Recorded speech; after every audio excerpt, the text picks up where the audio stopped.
I'm just going to challenge a bit about what people understand about what the needs and wants of parents are in those variety of spaces and facilities. There's an assumption out there that those parents may, not as, there's the whole debate around apathy, lack of interest, they've got too much on their plate, all those sort of things. So that, from my conversations with parents, they all want to know the same things. So it's again about, Karen Mapp from the United States talks about, I'm sure you've talked to educators, and as people would understand about that whole language around hard to reach parents. We need to flip it. It's about the accessible institutions. So I do a lot of work with the Migrant Information Centre, and I think it's finding the practical accessibility, which is, if you don't have a car, can we get you there? Can we give you a taxi voucher? Can we provide a bus?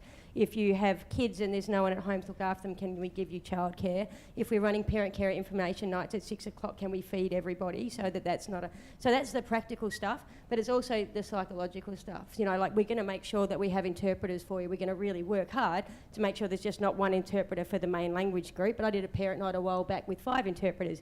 Took a really long time, but it was really well received. The parents were really grateful to have it there. But even psychologically, to respect where people have come from. We've just been doing some sort of intersectional professional development, both as an RR workforce. Many of us who are here today did that a couple of weeks ago, and then also rolling that out to our schools. So I guess then, and the starting point for that that we were challenged with personally, that then we're sort of passing on to our schools, is that then recognising our own attitudes and assumptions and biases as a starting point. So often I think we are making a lot of assumptions. Quite a few of our schools, they're in the western suburbs, are incredibly culturally diverse, so the schools are very aware of needing to tailor what they do and make sure that it's as inclusive as possible.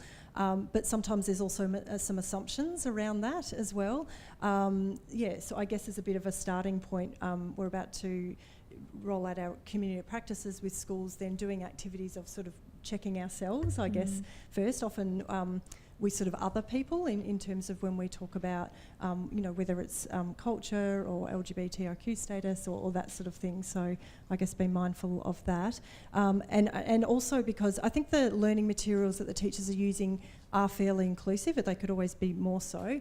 But they do tend to ask open-ended questions and present a range of scenarios that then students are working with, but I guess it's all on the delivery, and there could be a tendency to sort of narrow that down. So being mindful of keeping those questions open-ended. And so when we talk about what does respect look like, I mean, in some cultures then it's the eye contact and the handshake, but in a lot of cultures then that's actually highly disrespectful. So, making sure those conversations are happening as well.